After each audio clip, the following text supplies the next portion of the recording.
Hi friends, welcome to my kitchen. I'm so excited to share a very famous recipe from Surat. Yes, I'm going to show you how to make gari. It is very easy and very simple to make the gari. Let's see the step-by-step procedure to how to make gari. To make the gari, the first thing I'm going to do is I have like 2 cups of ghee over here. I'm going to add 1 cup of sugar in it.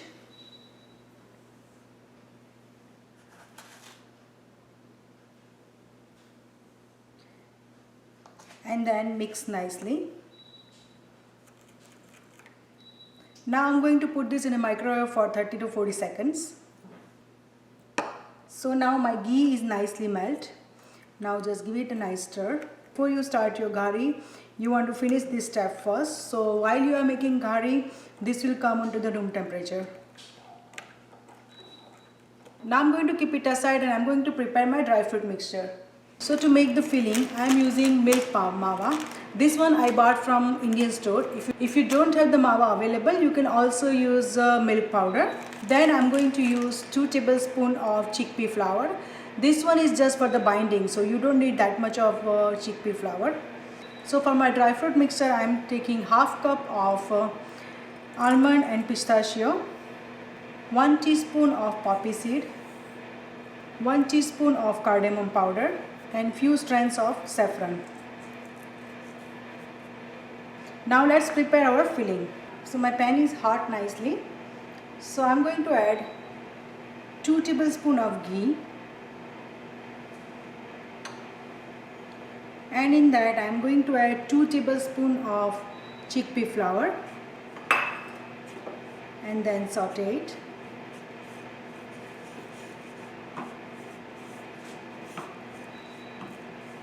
You just need to remove the rawness of the chickpea flour, so you don't need to saute for a long time. Just mix it like this. This will leave the nice aroma, and whenever you have like the fragrance and aroma of the chickpeas, that's the point that your chickpea is done. You just have to saute for 1 or 2 minutes. So it's done. So I'm going to remove it in another bowl. Now in the same pan, I'm going to add half cup of milk mawa,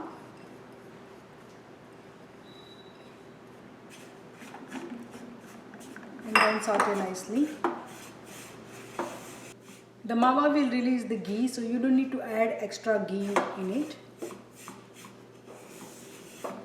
So the mawa is nicely sauteed now. So I'm going to add the chickpea mixture in it, which we already put it outside.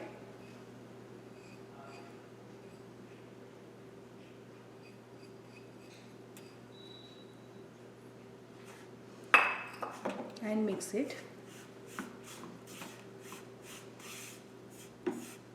See how nicely it is binding now.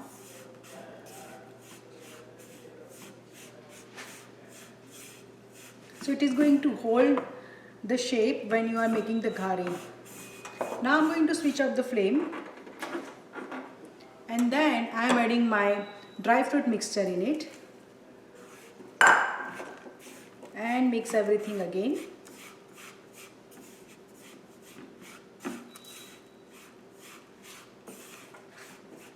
At this point, if you think your mixture is too dry, you can always add little bit of milk, but I don't think it's gonna be necessary.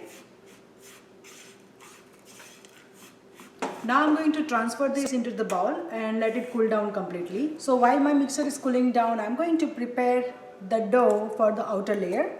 For that I am taking 1 cup of maida. In that I am adding 2 tablespoons of ghee, clarified butter, and then mix everything. Need a dough just like a puri consistency, it's like not too stiff and not too loose.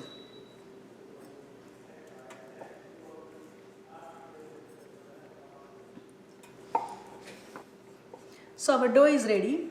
So I'm going to keep it aside for 10 to 15 minutes. Meanwhile, let's check if our mixer is cooled down or not. Now it is cooled down completely. So I'm going to add 1 cup of sugar in it. Make sure to add sugar once it's cooled down completely. And then mix everything. When you put together, it has to form like this. If you feel it's a little bit crumbly, you can always add 1 teaspoon or 2 teaspoon of milk. But in this one, I don't think we need milk because it is very good consistency. So I'm not going to add any milk, but if you feel it's crumbly, you can add a little bit of milk. Just add 1 teaspoon of milk. So it's nicely mixed now.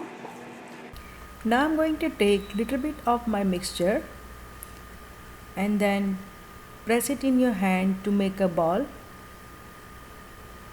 like this, and just press it like this and just shape it in the ghari shape, it like this.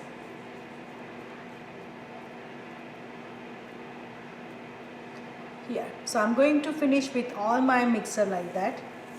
I'm not making very big ghari, I'm just making like bite-sized ghari, so it's easy for kids to eat also.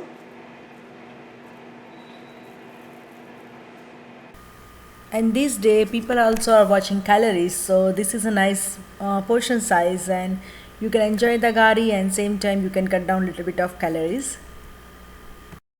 Now let's roll out our ghari. I'm going to take little bit of dough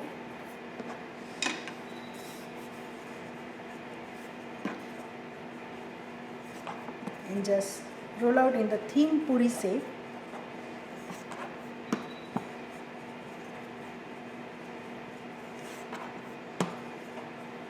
There are a couple of different ways you can make your ghari.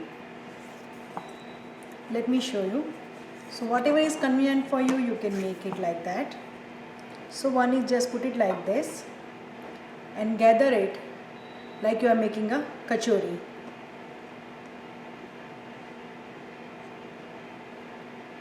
And then place it on top and remove all the excess dough.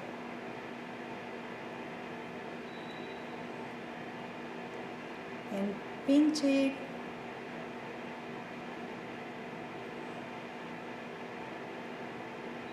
And seal everything nicely. So here your ghari is ready. Let me show you another way to make it. So in this one, make a puri like this, put your ghari on top, and then, let me show you like this. Put your ghari on top, little bit on the front like this, and then cover with the rest of the dough and press it like this.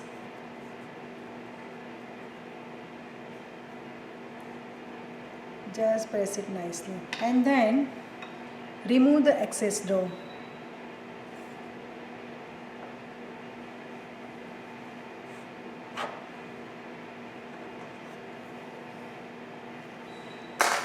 And seal your ghari proper like this.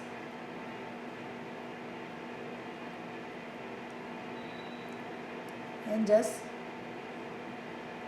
press everything on the top.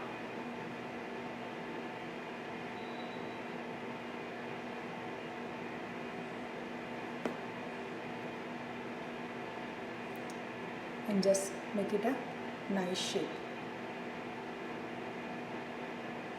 So here your ghari is ready. But personally for me, I prefer the one to make like a kachori because there are less chances to open it while you are frying. Let's make one more ghari. Then just gather it like this.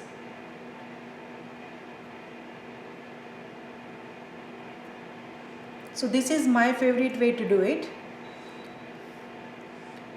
So this way you will have a nice perfect shape and there are less chances that it will gonna open while you are frying it because you are securing it from pinching it like this.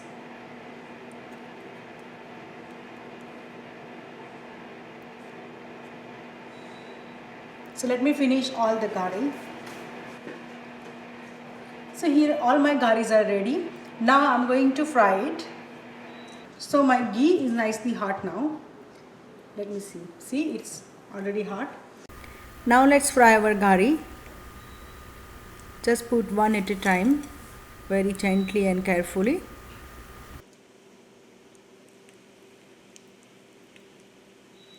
You don't have to deep fry the gari. Just do it like this and then pour the ghee on the top. That way there are less chances your gari to be break.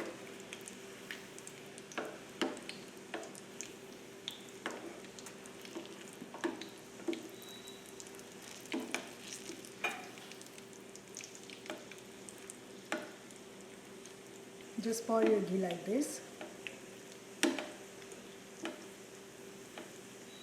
You don't have to fry too much, just light little pink color and it's done. Now let's take out into the plate.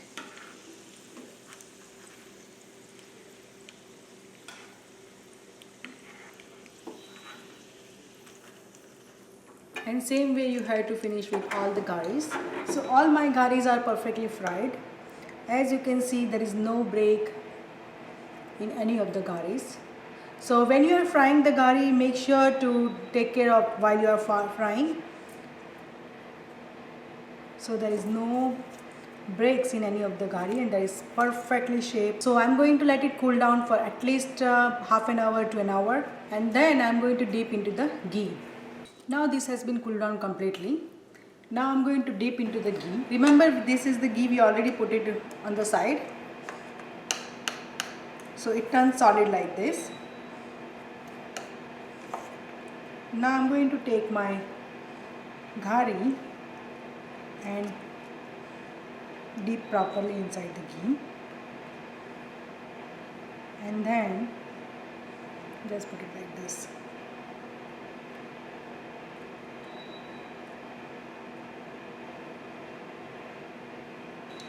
So all my gharis are coated nicely. Now I'm going to garnish with the pistachio and almond.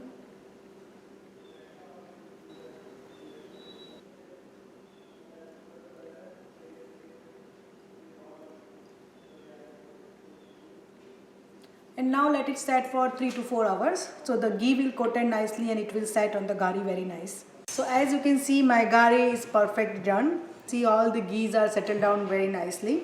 So let me take out into the plate.